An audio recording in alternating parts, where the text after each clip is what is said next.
us at the New Jersey. Good call, Rachel. I almost forgot. At the New Jersey Business and Industry Association's Business Growth Roundtable. We at NJBIA are thrilled to have helped in the creation of this amazing group led by such amazing women. For those of you who are new to NJBIA, we are the largest statewide business association in the nation, representing about 1/4 of all of New Jersey employees. And we offer customer development opportunities, visibility through events, magazine ads, or our podcasts and TV shows, and money-saving discounts on stuff you're probably already paying for, like payroll, healthcare, a 401k solution, and 24/7 HR support. I am Kate Conroy, and if you're interested in more info on us, I'll drop the website into the chat along with my contact info. Please feel free to be in touch and we can get you whatever you need. And with that, I will now turn it back over to the marvelous Rachel Durkin. Thank you, Kate. Hello, everyone. I am Rachel Durkin. My company is Paradigm Marketing and Design. We are a web branding, marketing, and workflow agency that specializes in helping our clients with the complex sales. So if you require a sales team to close a deal, we can help your sales team shorten sales cycles and increase the number of meetings they are having so that you have a much more profitable and prosperous 2023. If you haven't written any of your marketing or sales planning yet, but you probably have your goals in place for next year, you're running a little late, but we can help you. We know a lot of people who also are. A few housekeeping items. So we have a chat and a Q&A at the bottom of the screen. We are going to have the chat very active, sharing links and information. I encourage you to use that for networking. Please use the Q&A for questions that you want to ask the panelists. We will leave time at the end for Q&A, but we will lose them if you put them in the chat. So I encourage you to do that throughout the presentation. I also want to talk to you about our event for next month, which is with Bob Berg, who is a best-selling author of The Go-Giver that sold over 1 million copies. We are going to do, it's very, very rare to get Bob Berg to do a Q&A style conversation about his book and his theory around the benefits of giving versus receiving in business. And I highly encourage you to come for this live event. It's going to be really, really awesome. And you'll have a chance to ask Bob Berg some of your own questions. So I will put the link in the chat for that in just a few minutes, but I encourage you to register now because I think we have some limited space. So make sure that you register in advance. And then I also recognize our sponsors. We have 2 sponsors today, Kim Luthi, who will introduce herself in just a minute as she is hosting the panel for us, and Cal Thomas of Sandler Training. Sandler Training is a sales management and regular sales training program that I and most people here on this call, at least if you're in my company, you've taken it, have taken. I took Sandler, maybe 6 or 7 years ago now. And when I took Sandler and followed their processes and procedures for sales, my closing rate went from 40% to 70%. I am a big fan of Sandler Training. I highly recommend that you check it out. Cal will put the link in the chat, and be sure to contact Cal to learn more about Sandler Training. So with that, I'd like to pass it over to Kim Luthi, who is our panelist today and also a sponsor. And Kim will introduce herself and then our panelists and take it away. Thank you so much, Kim. Thank you, Rachel. Good morning, everyone, or good afternoon, I guess, right? And as you mentioned, welcome to this nice chilly winter day. Is it not really technically winter yet? I guess coming up soon, right? Next week. So thanks for joining us. My name is Kim Luthi. I am going to be moderating this wonderful panel today with Chris and Sarah. I am a certified financial planner with Synthesis Wealth Planning. We are located in Morristown. And I was thinking about it. This is an economic outlook, an analysis of what's coming. Well, this will be my 35th year in business. So I guess I've done this 35 times. So I'm looking forward to hearing what Sarah and Chris have to share with us today, and I'm excited to get started. All right, if you guys want to unmute yourselves, then I think we're ready to get going. Perfect. All right, Chris, you're good? Perfect. All right, so obviously this has been a challenging time over the last couple of years and quite interesting. And as we're winding down this year, our economic outlook discussion about what's coming, the conversation really, it's timely because look, tomorrow the Fed is meeting and we're going to have another Fed rate hike increase, right? I think our 7th, does that sound right, Sarah? 7th consecutive rate increase. And so inflation is top of mind for everybody. And that's really what I want to start with today. In our world, we're talking about, the client confidence kind of index. We're going to talk about that a little bit later in our discussion. But what's been happening with the markets and people last year, this time, when we look around the holidays, people are spending almost 20% more than what they are today. So what is that telling us? Inflation is having an impact. And so we want to look ahead and see what that means. From our perspective as financial advisors, and when we meet with clients, what are we talking about? Making sure that we're building up those emergency funds, that we're keeping our debt low or paying them off. Some of those actions, and looking for some more competitive fixed rate, shorter term type of investments. But Sarah, you're intimately involved with business owners and entrepreneurs. Talk to us about what they're dealing with, these economic climates. Inflation and interest rates have a lot to do with how they borrow money, how they work with their companies and their employees. What's it look like with their investing and banking needs right now? And how are they dealing with the uncertainty ahead? Right. Thanks so much, Kim. As you said, we're looking at tomorrow being the 7th interest rate hike already this year. We're expecting a 0.5% increase, which is different than the last few, which was about 0.75% each time. But it's still absolutely insane, and it happened so fast. I mean, it's not really a surprise for everyone who remembers the stimulus money that everyone was swimming in last year between, PPP and ERC, and some of that is still trickling in for clients. So, I mean, that's kind of one of the reasons why we are where we are, and the government's just trying to slow it all down right now, slow down borrowing and slow down spending, and the interest rate component of it is really what's hurting the business owners the most, because so many of their borrowing vehicles are variable rate. And, credit cards are variable rate. Home equity loans are typically variable rate. Some people's mortgages are variable rate. If you are in a manufacturing business or a construction industry right now, and you want to buy pieces of equipment and you're looking at term loans, if you have a fleet of trucks, or if you want to buy vehicles for your business, I mean, you're looking at auto loans are at 11-year highs. It's over 6%. Mortgages are at 10-year highs, currently at 6.3. They were at an all-time high in November of over 7%. Home equity loans are at 15-year highs, 7.3%. I mean, these numbers are, not really what business owners projected their 2022 budget to have for these types of interest rates. And, it's affecting student loans, which a lot of business owners have kids that are going to college. The only people who are really excited about this are the big savers, and they're excited at getting 4.5% in a CD again. And everybody wants to buy I-bonds now because, they can get that inflation related rate. We're hearing some of that from our clients at year end, as they want to put a little extra money into their tax refund so they can kind of maximize the I-bonds that they can buy. But it's a challenge. And if you weren't prepared for this because you were in survival mode in 2021 with, the stimulus money and things that were still happening with the economy, then you didn't shore up your balance sheet, and you're in a tough lending position with the interest rates where they are. Yeah, you bring up a good point. I mean, you mentioned the stimulus. I think a lot of companies have gone out also and bought a lot of inventory. So are you expecting, and I know this isn't necessarily, well, your business owners, right? Do they have an overabundance of inventory, and what does that look like for them? Will there be some discounting? So I don't really have a lot in the retail space, but what's interesting is, in the construction industry and in the purchasing side of things, there were so many delays earlier in 2022 with, getting component pieces or getting materials. And we had some clients that bought and bought and bought because they didn't want to face future delays, right? That uncertainty of, if I need a component piece and I can't start a job till I have that, and that's a 3-month lead time, I want to stock up now and do what I can. And we did have a lot of clients that, funneled their stimulus money into that. And so now we're sitting on a whole heck of a lot of component pieces or materials that we might need. And people are slowing down some of those bigger projects because of the interest rates. Right.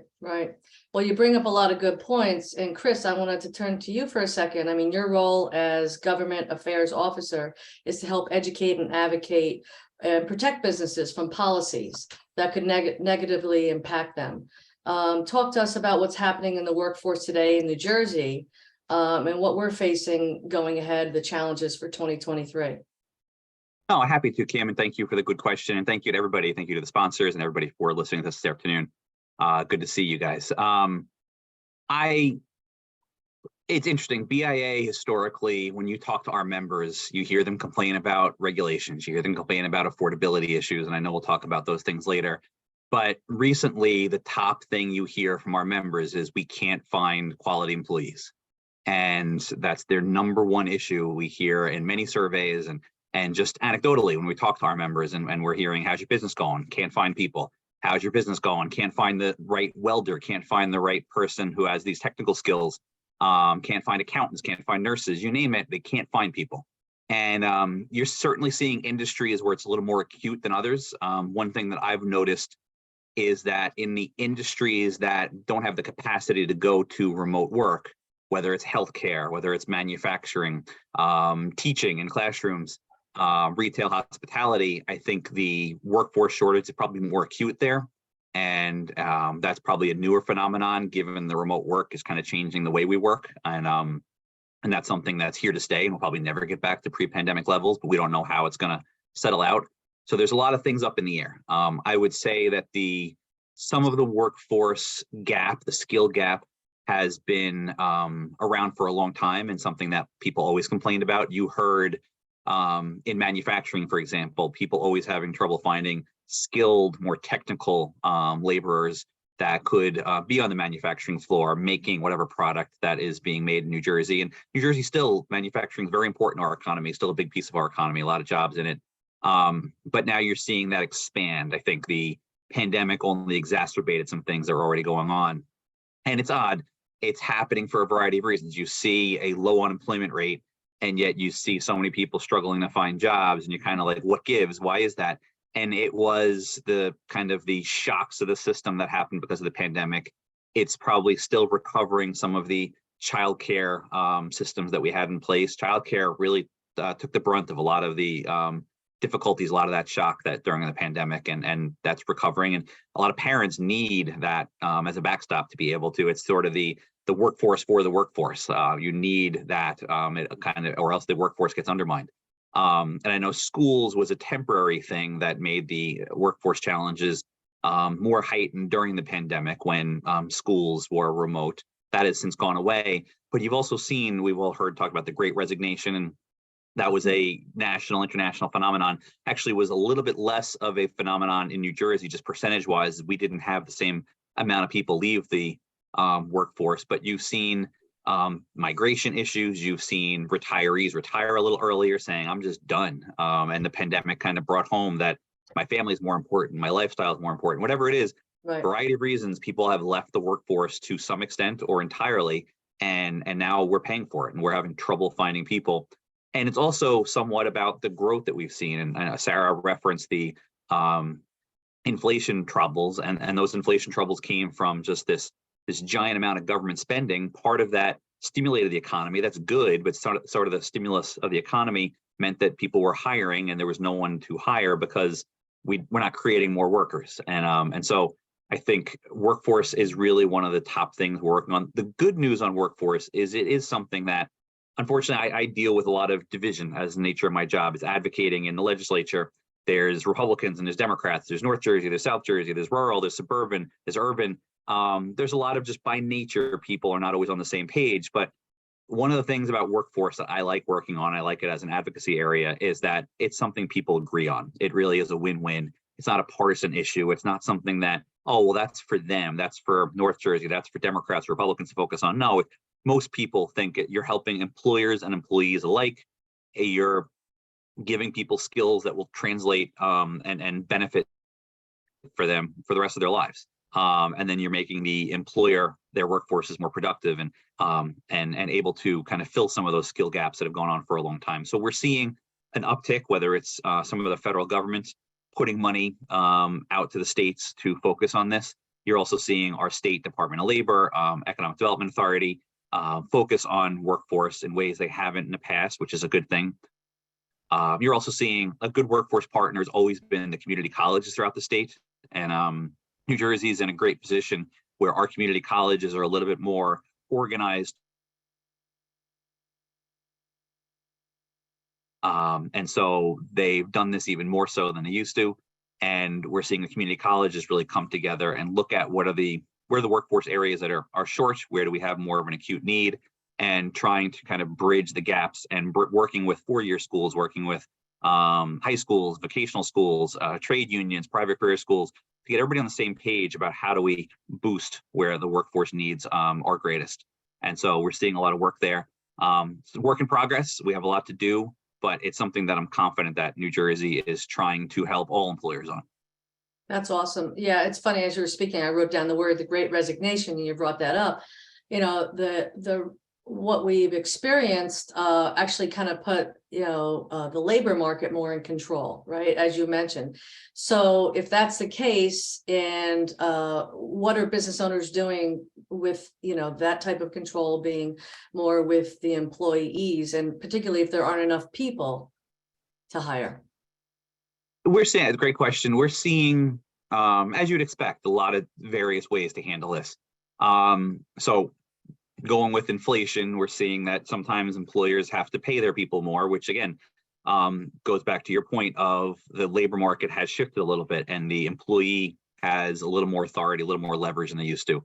So that is resulting in some higher salaries because they know that, hey, you can't find somebody that does what I do. And so therefore you got to pay me more. And we're seeing that in healthcare. We're seeing that. I was recently talking to a hospital, and their employee, their salary line item in their budget is like 100% higher than they projected because of all the people they have to pay more and the contract kind of per diem folks that they're coming in, paying to come in. They're not full-time employees, but they need to have people on the floors. They can't just say, we'll do without. If you're in healthcare, you can't do without sometimes. But there are some parts of our economy that can do without. So that's the other option. Is some people are saying, we're going to have a hole here. We're going to mean you might be you might be covering the job of two people. You might have supervisors covering their job of their employees because you're not able to fill people. Even if you want to and can afford to, you can't find that person. So you're going without for a little while. We're also hearing stories of people having to settle. They want somebody with X skill set and they can't find X skill set. So they have to do, we're going to accept maybe a skill set a little less than that. We wanted somebody with this much experience. We got to accept less than that. We want somebody that has this many, has a bachelor's degree. We got to accept less than that. So that settling is going on. But I think some combination of doing without, higher pay, settling for people with lower contract, maybe being less productive, less efficient than you used to.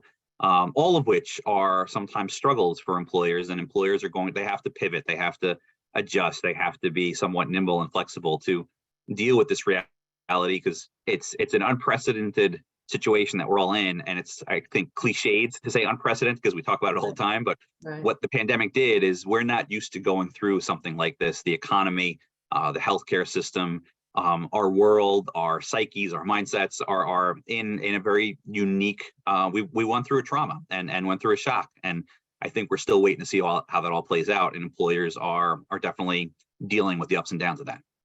Yeah, it's almost like a double-edged sword, right? We have all these people who need jobs, and then we have people who have them. And so as employers, you want to compensate them appropriately, but yet you also know that there are other people lining up out there that might want those jobs, particularly if you've lowered, some of the, and I hate to use the word lower the standard, but if they don't have exactly that particular skill set, you can train them to that, right?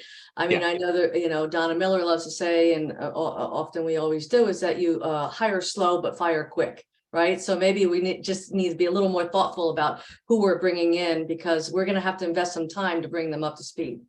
Right. Exactly. Sarah, this also comes to business owners, right? So the labor markets and unemployment do play obviously an important role. It affects business valuations, their profits, their bottom line, and the resources available obviously to invest back into the businesses. And you had mentioned that, Chris, right? I think that we have about 1.7 job openings per unemployed worker in the US. The Great Resignation, I mean, even in my business, many people have decided to retire earlier. They just don't either like working remote or don't want to go into the office or aren't comfortable. Sarah, what do you see as a shift in, 23 with the markets, and how should businesses be, position themselves? Yeah, I mean, Chris, you hit it right when you said the Great Resignation and a lot of the baby boomers retiring early. I mean, there's also the aspect of quiet quitting, right? So you still have people on the payroll, but they're not as productive as they were prior to this trauma, to use Chris's word. So, you may just need more people because some of your team is just not as productive as they used to. And, it was a trauma. So that to a certain extent is understandable, but it absolutely is the employees market. And it's very much like the height of the real estate market where you put your house on the market and you get 7 offers before the close of that day. You join up with a recruiter or you apply for jobs and you have 6 or 7 interviews scheduled by the end of that day, and they're using job offers to leverage future offers and kind of putting business owners against each other in who's going to pay me the most or who's going to meet my criteria, whatever that might be. Do I want to be fully remote? Do I want to be hybrid? Because they know that they can hold out for what they actually want, because sooner or later somebody's going to kind of bend their criteria or their standard and allow for that, because they are so dried up in being able to hire and fill these open positions and service their businesses. So people who say, well, I want to be fully remote and I want to make this much money, and if you want me to come in the office 3 days a week, I want to make this much more money. We've never had that situation before, and business owners are like, can you believe that they said that to me? And I said, well, I believe anything nowadays, but it's a challenge because we don't really know how to really negotiate in this environment. It seems like as the business owner, all we have to do is, give and meet their demands. And again, we go back to budgeting for the next year and looking where you are before you finish out this year. Nobody budgeted for these kind of salary numbers, and when you talk about what Chris was saying, where, well, maybe we'll kind of adjust our criteria because we can't find anybody that meets our criteria, then you're investing in more training and more of that onboarding fee. And did we budget for that? Are we looking into that?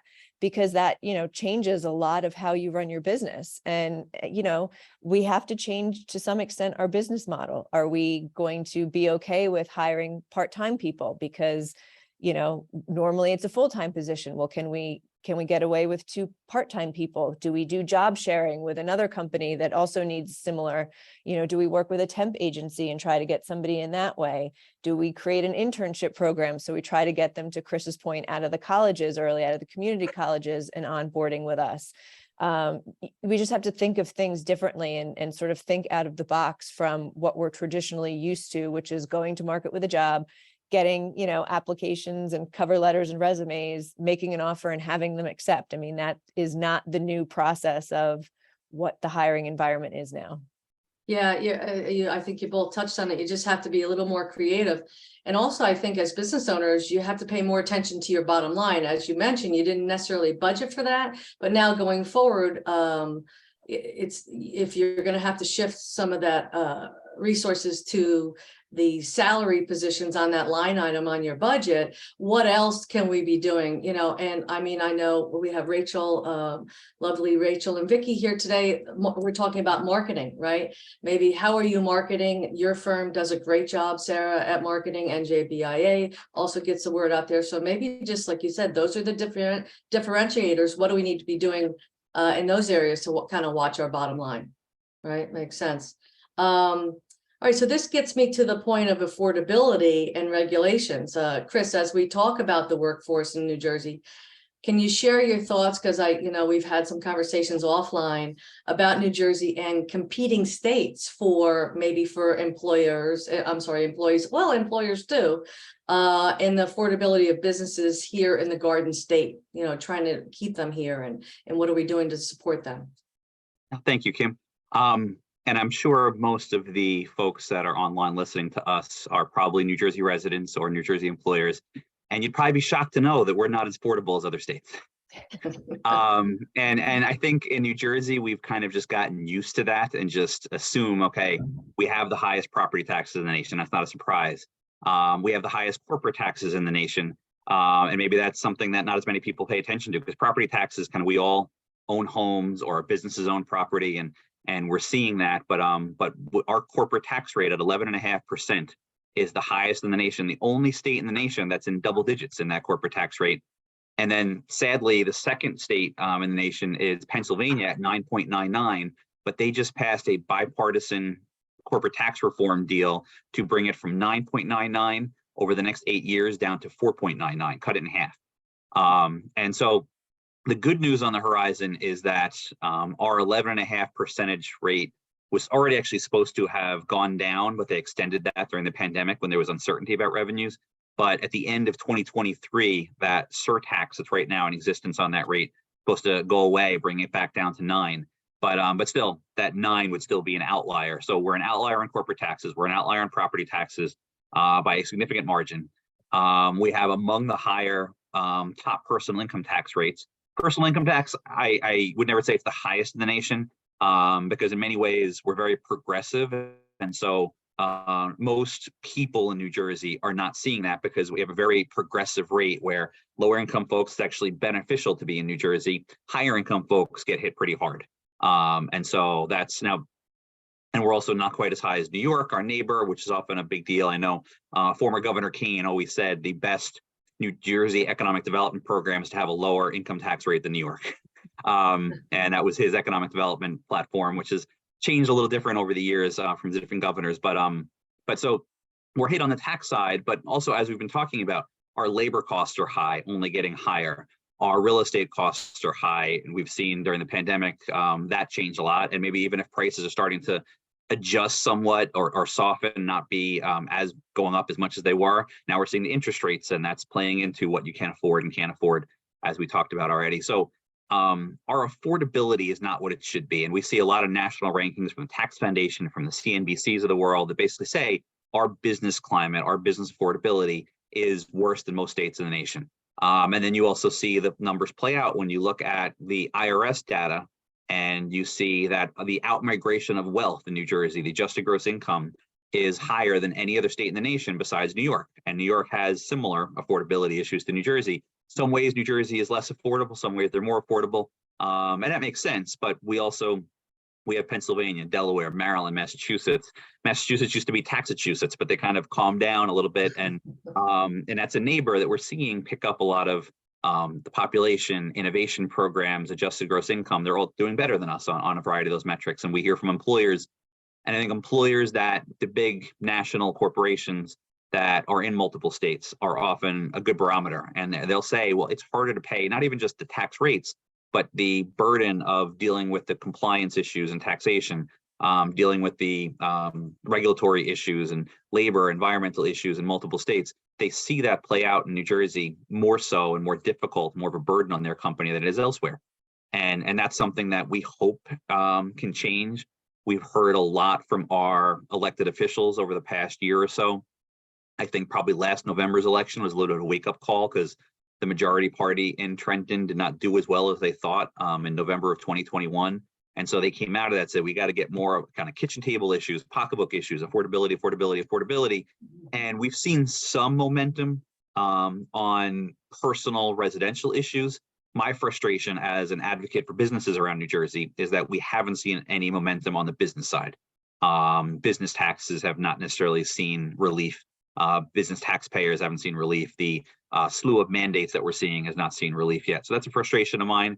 It's something that we're constantly advocating for and pushing for, but a lot of times it's seeing something that we know will make things less affordable and just asking we can get an amendment to make it a little better. But a lot of times we're not necessarily seeing the big push to, hey, let's make it easier to run a business in New Jersey. As the start, we're seeing, okay, this is going to make it harder, but we'll give you a little compromise here to make it not as hard as you're worried about. So that's a frustration of ours. The affordability is a real concern. And the affordability when you're vis-a-vis other states, if you're a multi-state employer, you're going to say, you know what, if I create 100 jobs in New Jersey versus 100 jobs in Pennsylvania, I'm probably going to get back more ROI for my investment in in Pennsylvania than New Jersey. If I build a $10 million facility in New Jersey versus Pennsylvania, again, I'm getting more bang for my buck in those other states. And that goes back to our affordability issues.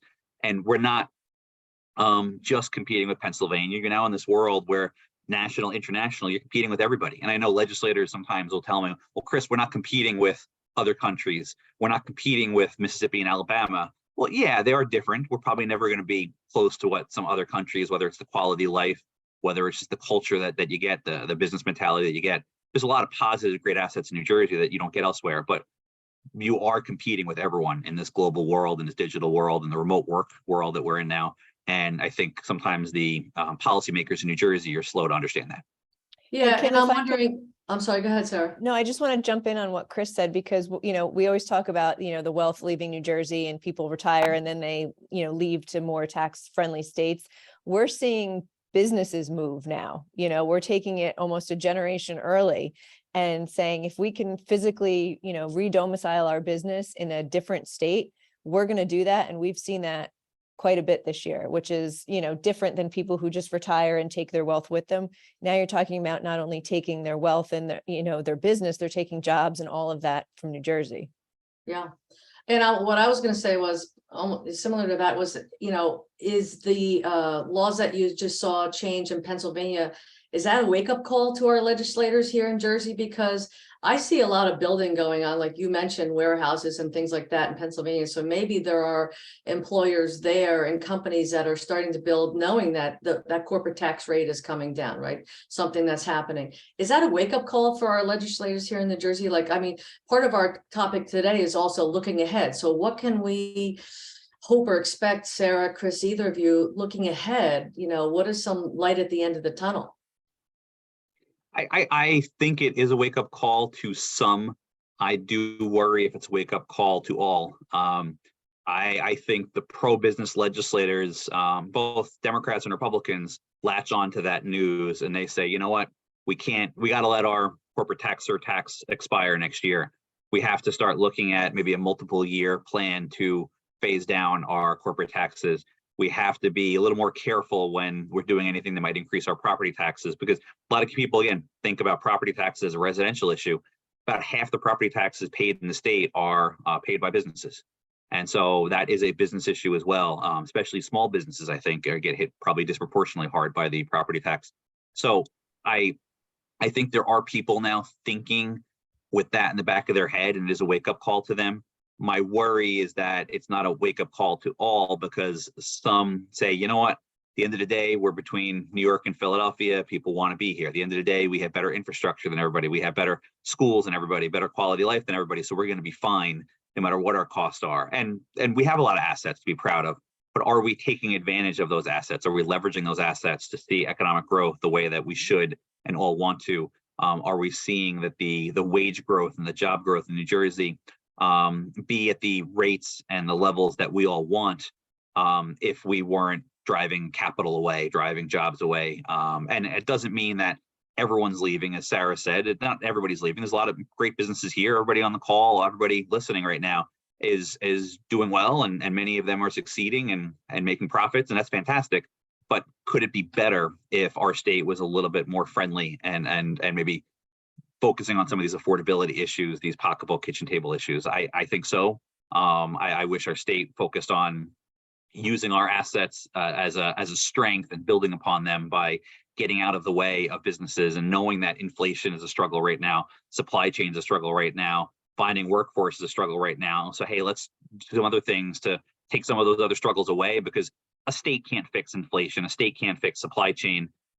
This workforce phenomenon is a national, perhaps international one, but can our state take away some of those other affordability drivers and make their lives a little easier, knowing there's other burdens they can't deal with? I'd like to think so. And I hope that wake-up call is being listened to by more than I expect.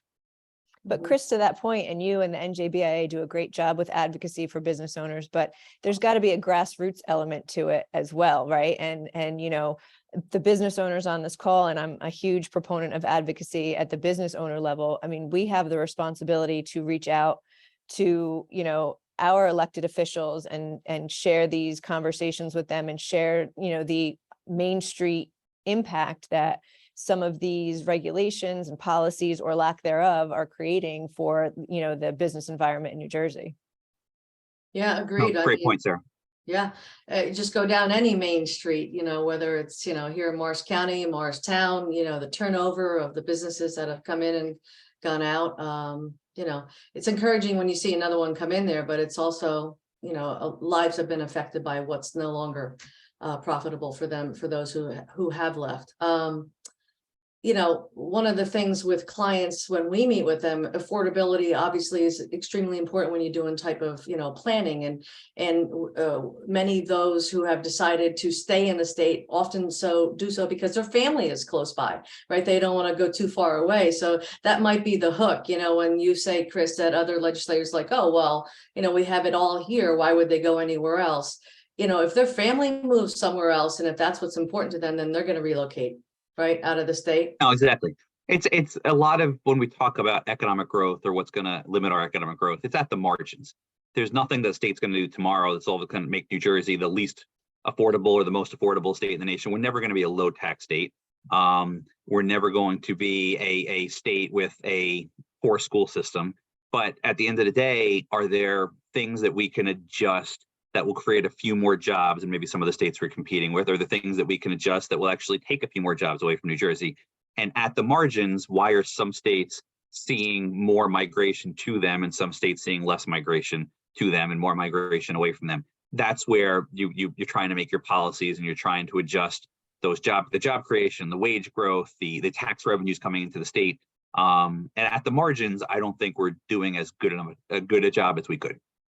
Do you have a task force? I'm just curious, as you're speaking, like that actually does analysis on all the surrounding states, that you then bring all of that information to the legislators and say, hey, look, our research has shown X. I mean, tell me about excellent that. question. We have two things come to mind. So BIA tries very hard to lead with research and data and statistics, not just saying, hey, I think we're too expensive. Right. And so we put out research every year, reports every year from BIA. Also, BIA has a nonprofit research affiliate called Focus New Jersey, which focuses on workforce and economic research. And between Focus and BIA research directly, we do a comparison of the northeastern states and see who's ahead and behind in certain taxes. We just did a piece of research, and it got to affordability, but was a little broader than that, on indicators of innovation. We know that innovation is a way to grow our economy. We want to lead the nation in innovation ecosystem in New Jersey, and there's a lot to be proud of in New Jersey. But looking at the Northeast again, because again, we're not just thinking, we're thinking about our neighbors, and our neighbors are more like New Jersey. Our neighbors probably northeastern states have a little higher costs, a little higher labor costs, real estate costs, you name it. And so looking at them, and there's a number of indicators of innovation where our northeastern neighbors are doing better than us, and some that we're doing better than them. And so try to put research out there. The other thing that we do is BIA has policy committees, and I would encourage anybody on the Zoom that's interested is getting involved in those committees. It's a chance to weigh in and help shape the policy direction for the BIA lobbying team. And so I coordinate a government affairs committee, also a tax and economic development policy committee. And that tax committee gets together and talks about kind of what's the best tax policy for the state, reviews legislation, hears from corporate tax experts, tax attorneys, accountants. And so the more people that we get involved in that, the better. But that helps shape us. And there is a lot of research that goes into that, and a lot of also just hearing from the experts and their insights. Yeah, and that's what you talked about, is that grassroots effort, Sarah, right? Getting involved in those type of, you see that, in your firm, are you actively involved in, other types of organizations that are helping to educate the business owners in any of that grassroots type of efforts? Yeah, I mean, I'm heavily involved with the New Jersey Society of CPAs, and yes, our main membership is obviously CPAs, but CPAs by extension serve business owners, right? So, Yes. so we, have a lot of overlap there. Huge, advocacy and legislative issues are a big focus there. They have a whole separate department and committee for it. And that's really how I got involved in a lot of that from the business owner perspective, and why I'm such an advocate of it now to have any kind of impact on change for any business owner. Yeah, and Society is a great partner to BIA. Society of CPAs and NJBIA work closely on a lot of issues. Not a lot of daylight between what they think is the right direction for business and what we do. So we work closely a lot, and they're great partners. And That's that's, that's the grassroots of it, right? I mean, we can all, get copy template letters and email them to our, our senators and things like that, but really aligning yourself as a business owner with an organization like NJBIA, or, a particular industry organization in New Jersey that has that advocacy, gives you that leverage, as one voice to be able to really make an impact in future policy. Right. And having the knowledge of what's going on provides you with a little bit more confidence, right? I mean, we're going to talk next about the confidence index and what that means, Sarah. But, it's one thing. Now we're talking about going into recession, right? The markets have been kind of volatile, and many would say that the markets have already priced in this cost of recession. Will we have a little bit more of a downturn? What are people trying to do, to prepare themselves if the average recession from like 1949 to 1920 and the recovery time frame is about 12 and a half months. So, we're suggesting that clients kind of buckle up, back to, like you said, if you weren't paying attention to your balance sheet earlier, make sure that, cash is king, Right. keep money on the balance sheet. And it's about being involved in the market and not timing the market, right? So talk to me a little bit about the importance of the consumer confidence index, what that is, how does that affect and how that can help us going forward? Yeah, so it's just, somewhat of a 6-month predictive indicator of, based on a survey of US consumer activity, spending attitude, expectations that consumers have, or you can do it by state, you could do it, nationwide. And, right now, if you looked at the US government has all of this amazing data, if you're a data geek like I am, and you look at all these graphs and charts, because we talk to our clients about them and, projecting what's going to happen and how it's going to impact their business. If you look at the consumer confidence, chart from all the way back to 2000, and you can look at it from inception, but it's the up and down graph of the consumer confidence, which, by the way, in December is like 59.1.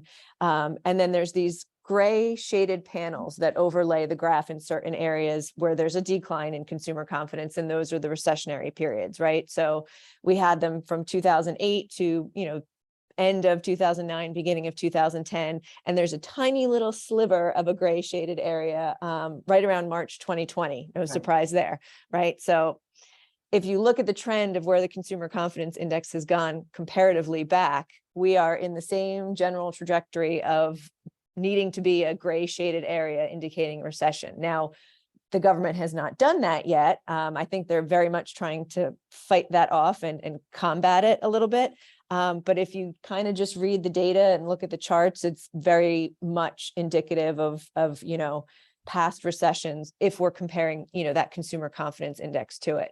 And again, it's business owners have a great ability to work in their business, head down, putting out fires, wearing lots of hats. And that's why, entrepreneur business owners in New Jersey are amazing. But we have to look up and look out a lot of times, and we need to be very conscious of looking ahead. And these are some of the things that we should be looking at so that we can prepare. We should be doing projections for our business. We should look at some key indicators that impact our business and overlay them over historical New Jersey or US data for those statistical measures and see how that's going to impact your business into the future. And those are the conversations we're having with business owners around cash flow projections for 2023, profitability expectations, hiring, all of those different components to a business are all driven by what's happening economically. And, yes, we had COVID that no one could have predicted and no data or chart could have led us to be prepared for. But these are other things that we need to monitor to be able to make great business decisions other than just what's in our checkbook at the moment. Yeah. And I know this is a business kind of outlook, but also, many of us like you said, affects our personal pockets, right? Mm-hmm. So cash flow is cash flow planning. That is imperative, making sure that there is enough cash flow coming in, right? It's not just, that there's some money left at the end of the day, but what are we doing with that? Clients that we meet with want to know, what is the probability of my success if I were to retire today? And, obviously when markets are increasing, the long-term success is greater than if markets are in a decline at the time in which you retire.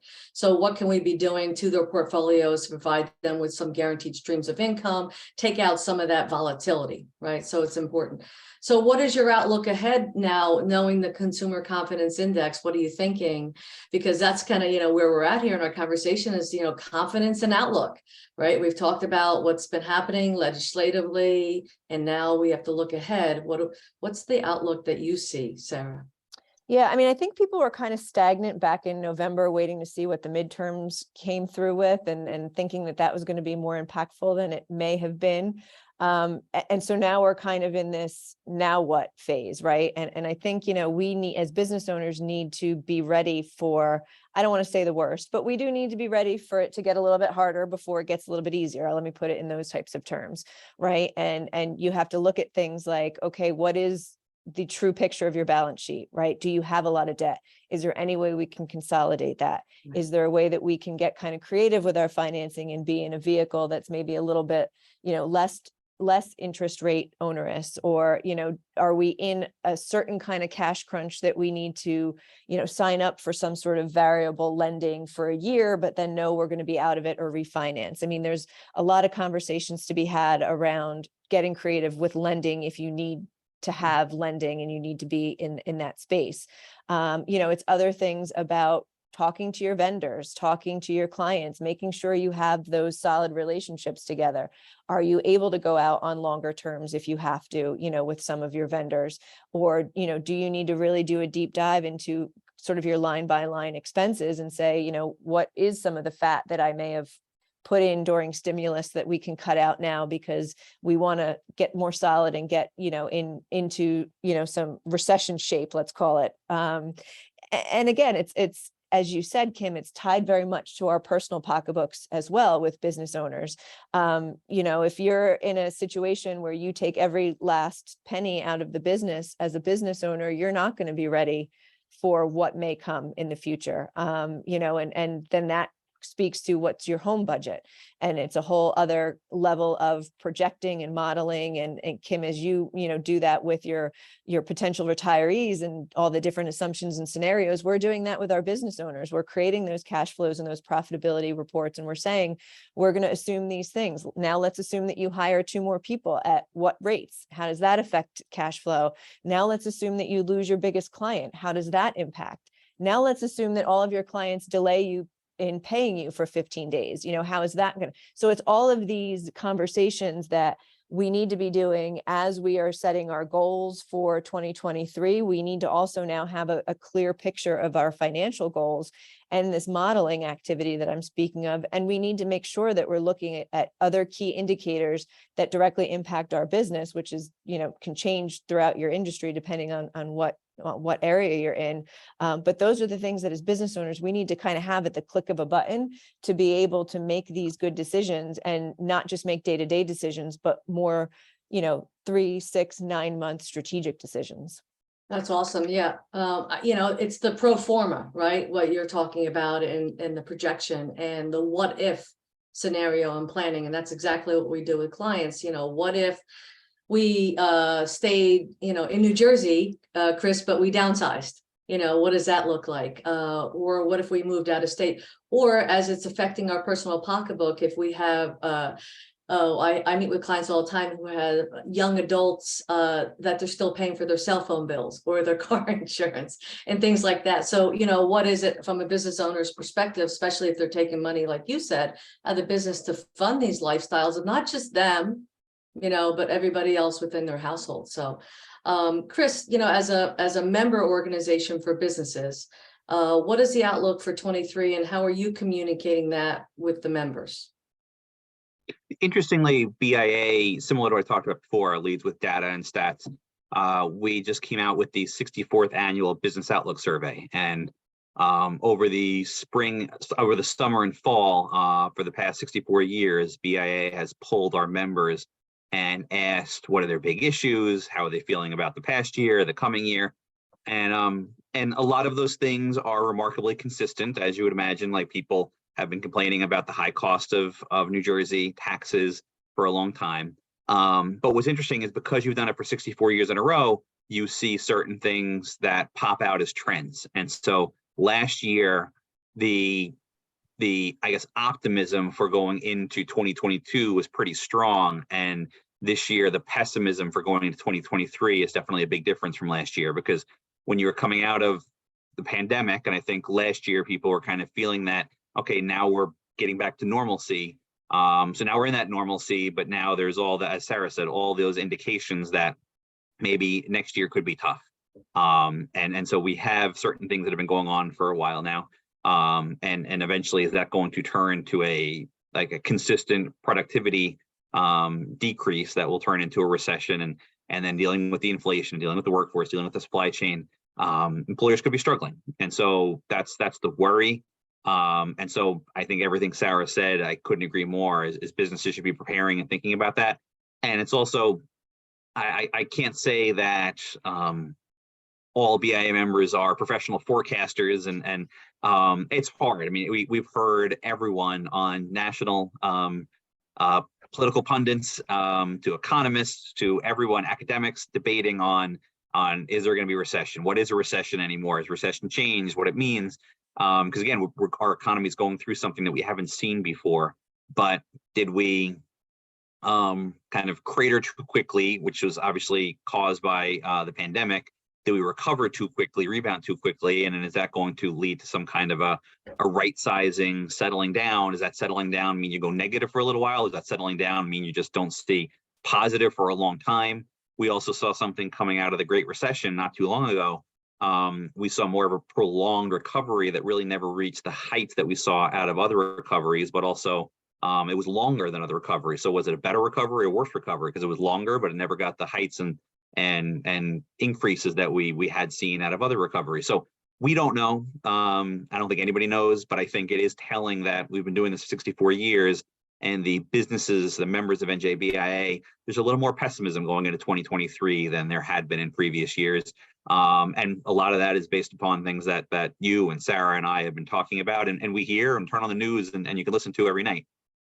So there's a lot of pessimism out there for a variety of reasons, and some of it's because of public health, some of it's because political upheavals, social upheavals, you name it. But definitely there's some economic concern going into next year.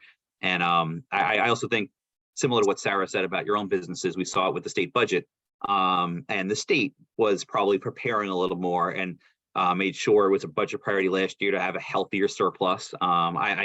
As a conservative fiscal person, I would have preferred a little more of a healthy surplus than it was, but still there was a healthier surplus in previous budgets. They created a debt defeasance prevention fund, which you didn't always see in other budgets, to kind of look at dealing with some of our liabilities and having cash set aside to deal with some things that we didn't have to bond going to debt for. So you saw the state take some of those precautions that Sarah mentioned are probably appropriate on a personal business level as well.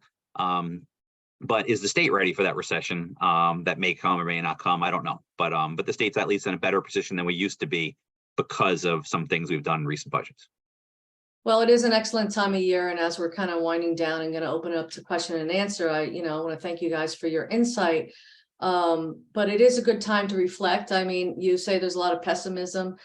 Fortunately, I'm a person with a glass half full, so I'm an optimistic person. In fact, I was thinking that in March of 2020, when people are crazy about where the markets are going, I said, stay tuned. We've been here before, right? So it's being thoughtful and doing that deep dive and doing those pro formas. I think that will help us. Sarah, I think you have a small business recession planning checklist that we can probably get out to the group. But, if you want to just briefly mention that. And then really, I want to thank you guys for your passion, your commitment. I mean, I love this great state of New Jersey, and I don't know where I'm going because my family is here. My loved ones are here. My clients are here. People like you on the call are here. So, I'm really excited about the future, even though we have some challenges. And it helps us to really appreciate what's on the other side when we have some of these type of challenges.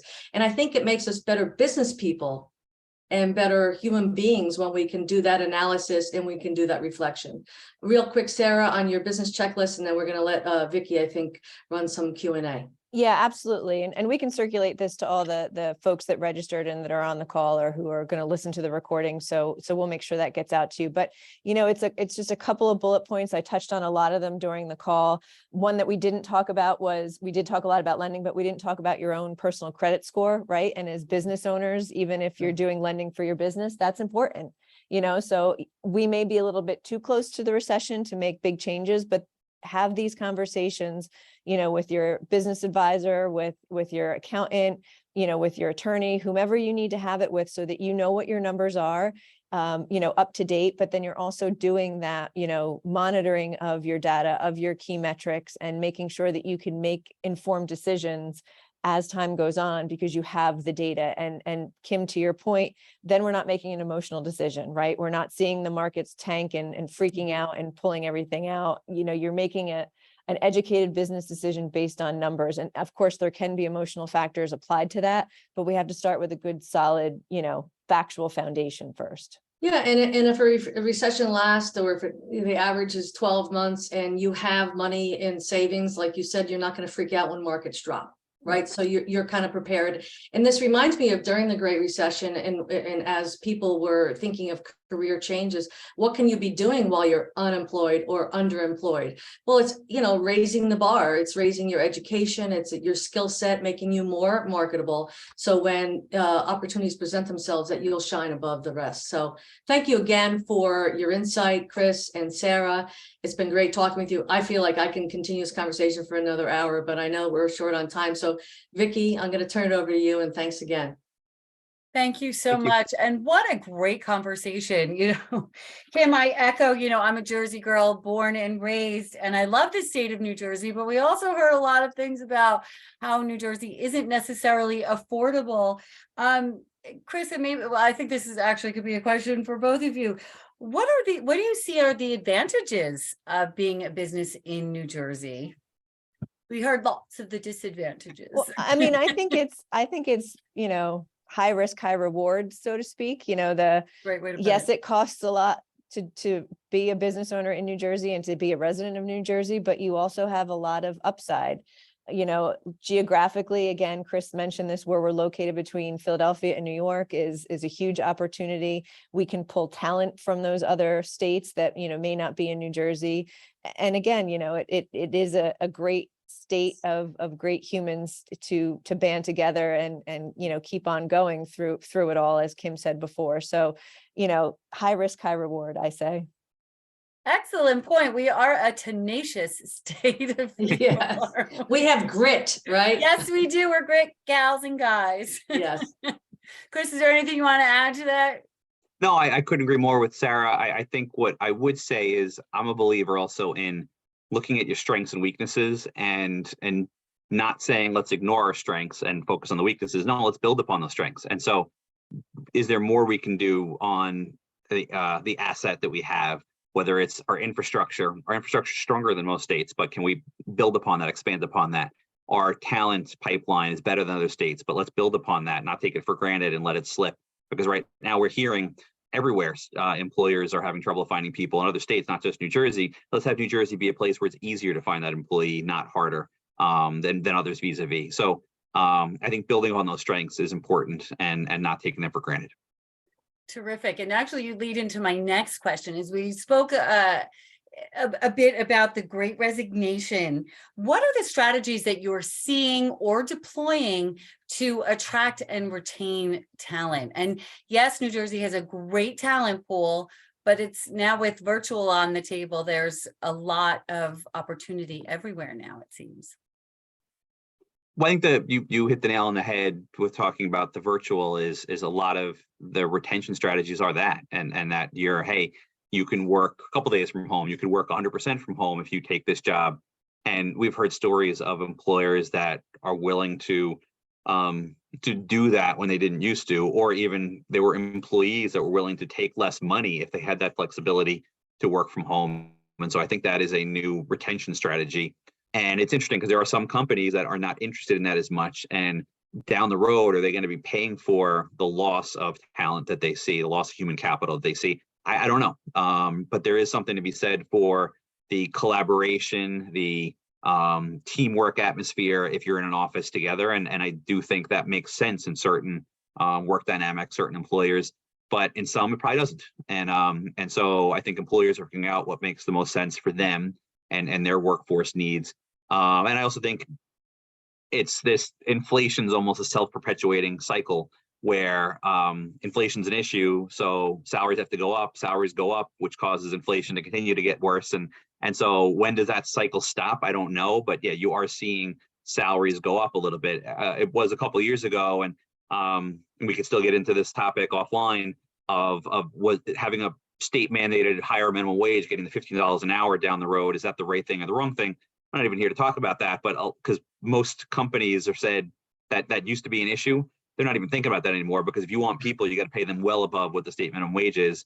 And we're hearing from a lot of those retail hospitality folks that are not even thinking about what minimum wage is. They're just paying what they need to per the market wage, not the minimum wage. So wages are up quite a bit. And does that mean that you go into an amusement park, you going out to dinner, you going bowling with your family, you go into the shore to do something on the boardwalk, everything is a lot more expensive than it used to be.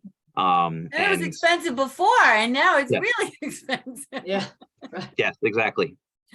Wow. Sarah, is there anything you want to add to that? I mean, I just think the hardest part as a business owner, and I know I deal with this, is how do you maintain or enhance your culture when you have people who maybe are fully remote, or you have people who don't necessarily see each other because they're in the office days are not the same as their colleagues. And, you know, I think that we have to figure out what that new culture is, because people are still craving that same culture that we had when we were all together in one room. And so the only recommendation I can make there is listen to your people and try to get ideas collectively in brainstorming of how that culture doesn't continue to erode just because we may not all physically be, you know, under one roof. I mean, we're I also 100%. think, Go ahead, Chris. oh, sorry, thank you.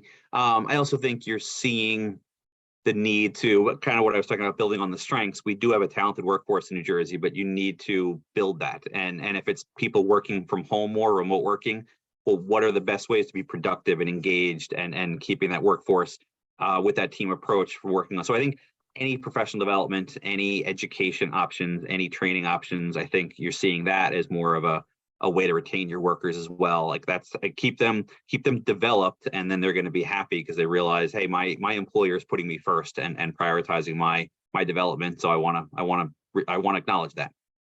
It's a great point. I have a comment to Vicky, to your comment about remote workers. Chris, isn't it still beneficial for us? Because if we have workers from around the country that are, you know, is there any revenue benefit having remote workers outside of the state to the state at all?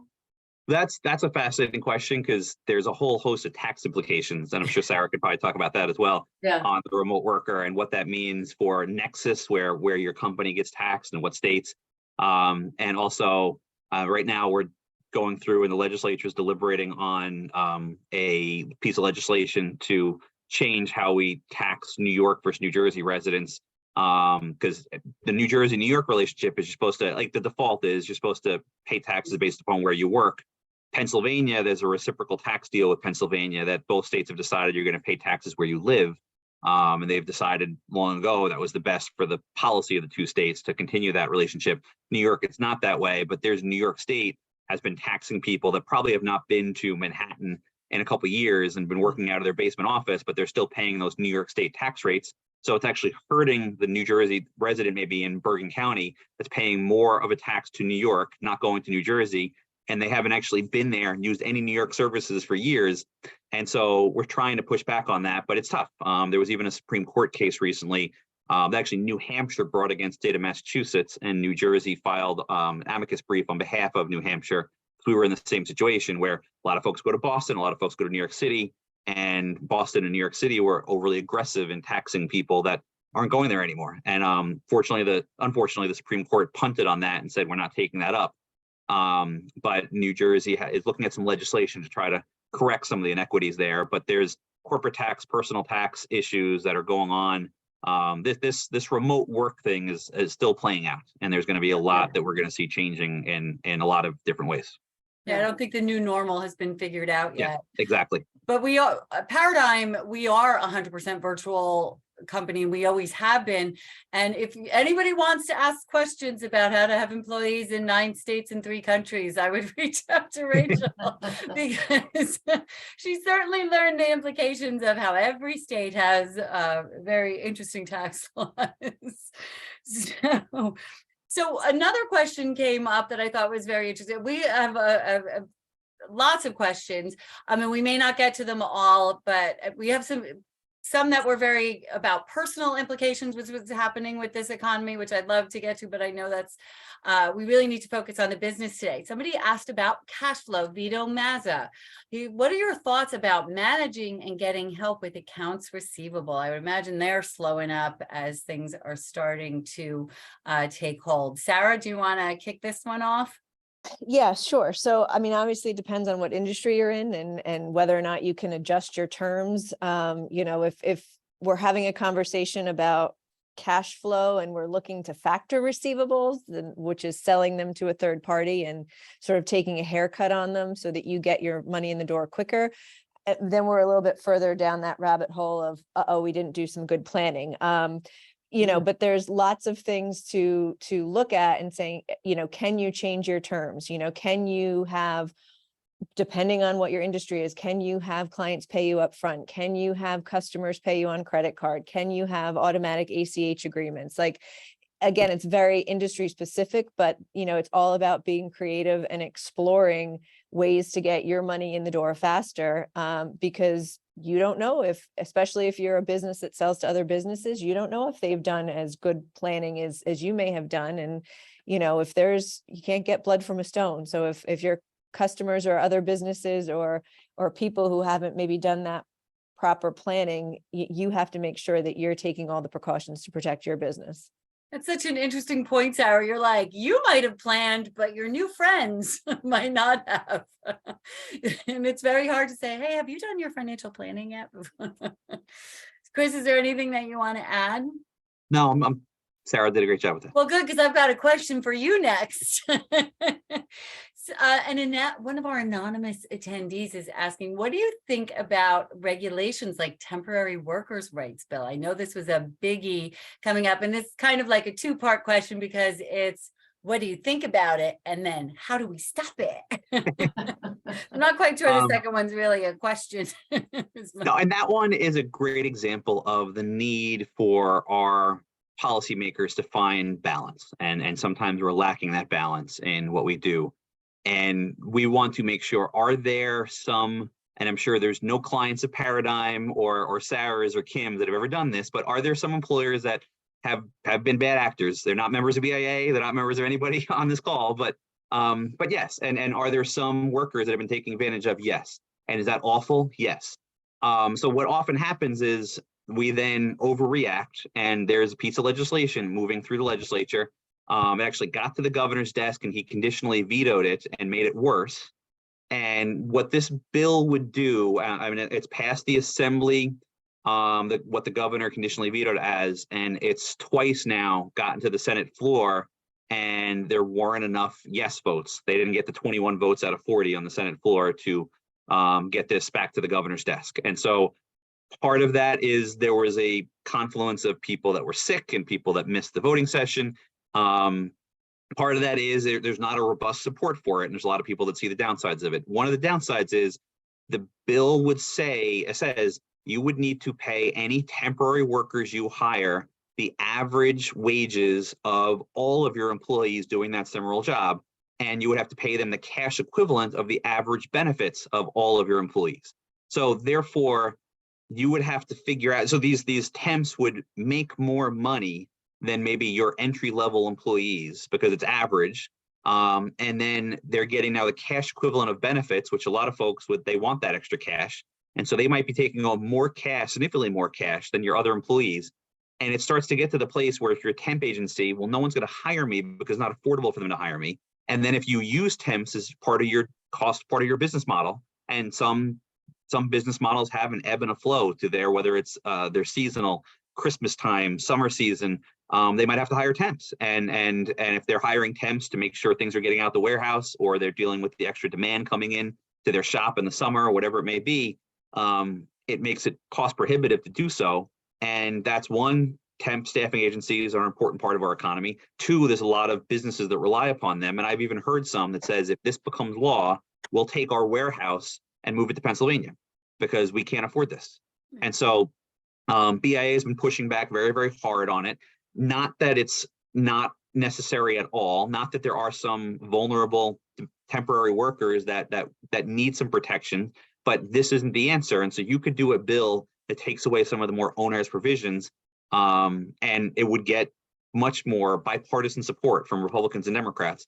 But right now, there's a handful of Democrats that are opposed to it. The majority of Republicans are opposed to it, and it's had trouble to get 21 out of the Senate. I don't know if that's going to continue.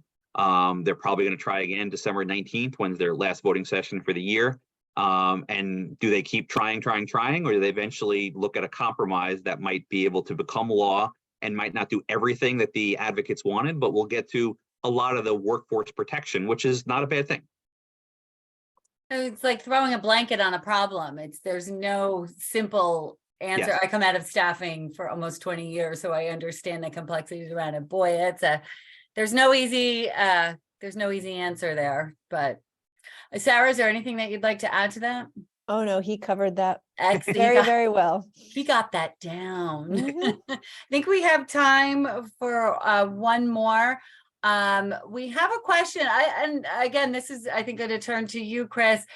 Can you comment on the South Jersey economy? So often we're talking about North Jersey because of our proximity to New York City, but South Jersey is often overlooked. Oh, sorry, South Jersey. So, and this, who is it? Vin Spada believes, South Jersey has a lot of potential. Do you have any thoughts around that? I mean, I have personally seen the Turnpike expansion turn the southern part of the state into less traffic and a lot easier to get down to.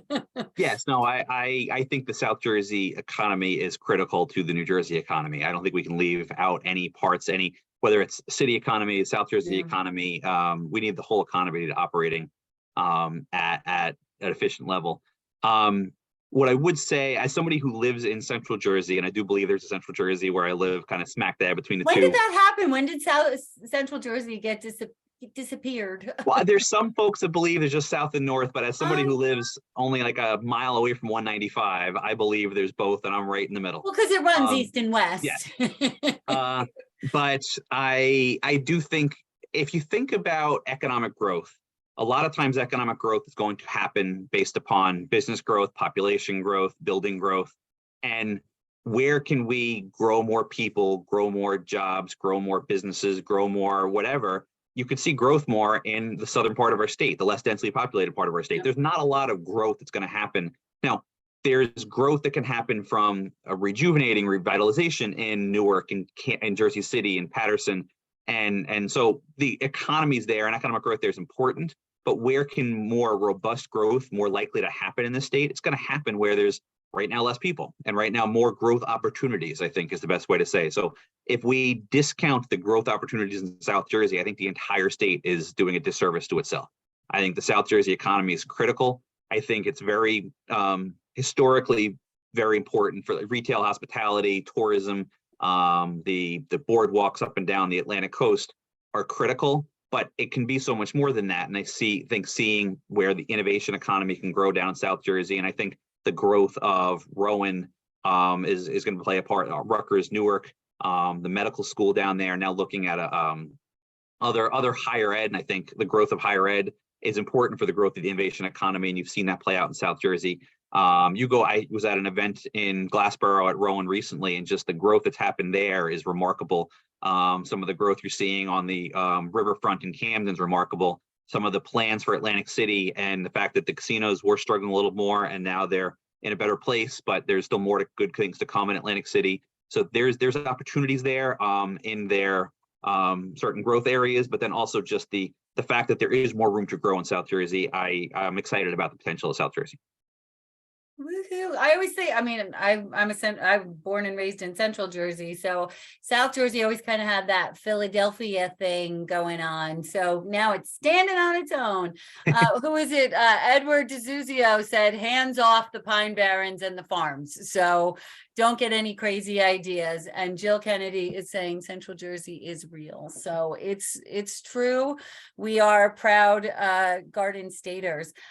Sarah, is there anything else that you wanted to add? Or did once again, Chris take on the state like a pro? I mean, I was raised in Ocean County, and I went to Stockton, which is now University. It wasn't when I went there. So, my first job in college was working at one of the casinos. So, I consider myself a South Jersey girl, even though I moved north as an adult.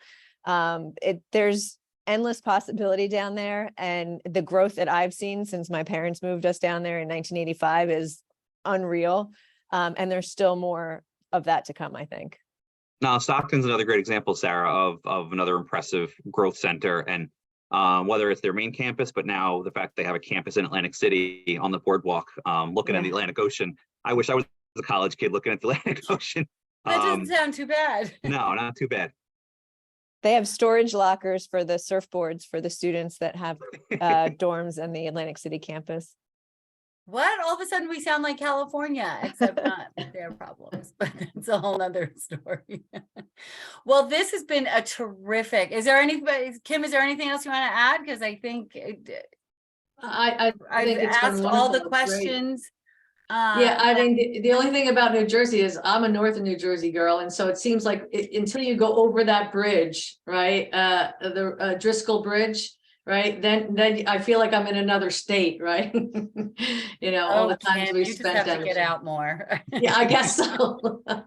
No, I think this has been wonderful. Thank you very much for all of the insight. And again, I'm really optimistic about the future. So let's look at all this with a glass half full, and let's do our homework, and let's, you know, use this time at the end of the year to look at our goals and our projections and run the pro formas and talk to your accountant and, you know, get involved and get on the grassroots and, you know, make a difference.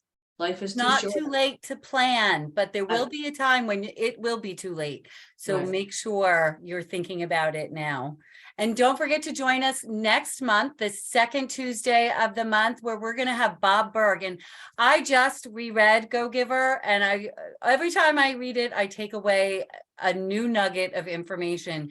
So if you haven't had the opportunity to read The Go Giver by Bob Berg, please do. And if you haven't and you join us next month, I guarantee you're gonna want to read it. It is fabulous. So make sure that you join us in January in 2023. What an amazing way. I believe, Cal Thomas, we have you to thank for bringing Bob to the table. And I think happy holidays to everyone. It's great to be here, and I'm glad to be part of the Q&A session. You all were terrific, so thank you. Thank you, Sarah. There you go. You got your information in there. I saw somebody requesting it. Thank you very much, everyone.